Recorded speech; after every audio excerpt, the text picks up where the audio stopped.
Hello friends, I am Chevee. Welcome to my shed. How are you doing today? How's life in your world? How's things on this July 3rd? Tomorrow's Independence Day, July 4th here in America. I will be doing a show, as always. I don't take vacations for holidays or whatever. But today, I came home and I was motivated because I had this idea at work today, and I said, I want to make that. And so I made a thing. I don't know if you just saw me carry it in or not. I made a thing and I did not film it. And that was a conscious decision. And I'll tell you why in a second. But essentially, I made this. I made a box. Look, it's a box with a towel stapled to it. Isn't that nifty? It's a box, guys. And essentially, what this is a dust bin for my table saw. Hopefully, right now, you're seeing some footage that I remembered to put in post of the back of my table saw and the ejection port that's there, which in this space, typically a few feet from that table saw, is my motorcycle. Not there right now because I chose to leave it outside while I made this. And yeah, so what would happen is this table saw does not have active dust collection built into it, but what it does have is that dust port, and that dust port shoots quite aggressively dust out. So it doesn't have active dust collection, but it does have pretty darn good passive dust collection. Now, there is a significant amount of dust that falls out of the bottom of the table saw, and I will rectify that at some point. But the main thing that I wanted was a bin to catch the dust that comes out of that port. I do not have a dust collector in here. I am a hobbyist. I don't do enough production work for me to justify the expense or the space to have a full-time dust collector hooked up to my tools. So just something like a passive bin like this is, I think, beneficial. Just to keep the dust from spraying everywhere. Now, as for why I didn't film it, well, this is a prototype. I don't know if it's obvious to you, but this is just like thrown together from stuff I had laying around.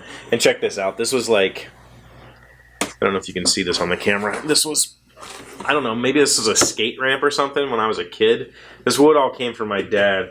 So this was like stuff I had when I was a kid. It says something about skating or whatever on that side. This side, I don't know if it actually ever said anything. I think it says skate somewhere on there.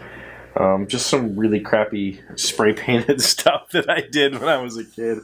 Bad to the bone and skate or die and stuff like that. Thought that was pretty cute. But essentially, all I've done here is I built a box with a big opening in it. This is where the table saw dust chute goes.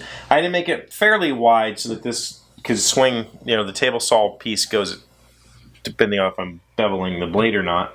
And then right at the back of where the table saw sits, or the dust chute sits, is a little piece of wood that just pushes the dust down into the bottom of this bin. And for right now, I just have this little trap door down here. No hinges or anything. It's just kind of friction fit in there with a bungee cord holding it in place. And I tell you what, I turned on the saw and I cut some stuff, and it worked pretty well.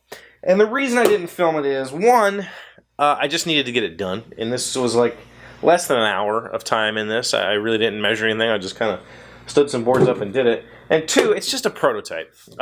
Ultimately, what I would like to do is build something similar to this, slightly larger, and that also serves as a, not necessarily an outfeed table, but a outfeed rest. So a small little, maybe 20-inch extension, essentially, on the back of the table saw that also incorporates this passive dust collection. And so I didn't film it because it's thrown together with just really bad scraps. And it was really just an experiment to see if this thing would even function. And it does! I'm actually kind of surprised. The bottom little trap door, it's just kind of, I made a rail to kind of friction fit it in there, and then the bungee cord holds it in place. It doesn't have a seal on it, so I did see some fine dust blowing out the side of that. Don't care. It's not really the thing. I make so few cuts that it's not a problem to sweep my floor. Like, that's not an issue at all. So having the bin to collect the major dust and then being able to collect it into something is really all I needed. There is currently no way for me to see how much dust is in there other than pulling the bin out and looking, which isn't a huge deal. I'll just dump it from time to time. I don't need a window or anything like that in there. And I do have a blower. In fact, I have a really heavy duty blower. This is actually like, I think this was off of a dust collector that I could manufacture into a pretty decent dust collection system or chute or just a standalone for that particular table saw. But for right now, again, I'm not cutting enough that I need it. And this thing is, you know, we'll see how it works. If it works, great. Awesome. If not, I'll redesign it and try another prototype until I get it right, and then we'll film it. So, yeah, I just wanted to show it to you. Maybe that gives you an idea.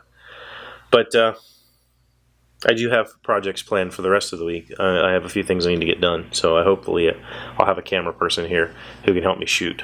We'll see if that happens. Thank you for being here as always. Thank you for liking, commenting, subscribing, being my bestest friends. Thank you for just being awesome people and coming back and checking on me. And if you don't watch tomorrow's video because you're busy with your 4th of July, have a good 4th of July. I'll talk to you tomorrow. Hey, Doc, wait! I want to ask you something. Today's random fact comes from sciencebuzz.org. How much does the average train weigh? A freight train weighs much more than 1,000 tons. A loaded grain train with 112 cars on average is about 15,000 tons. Loaded coal trains can be as heavy as 20,000 tons.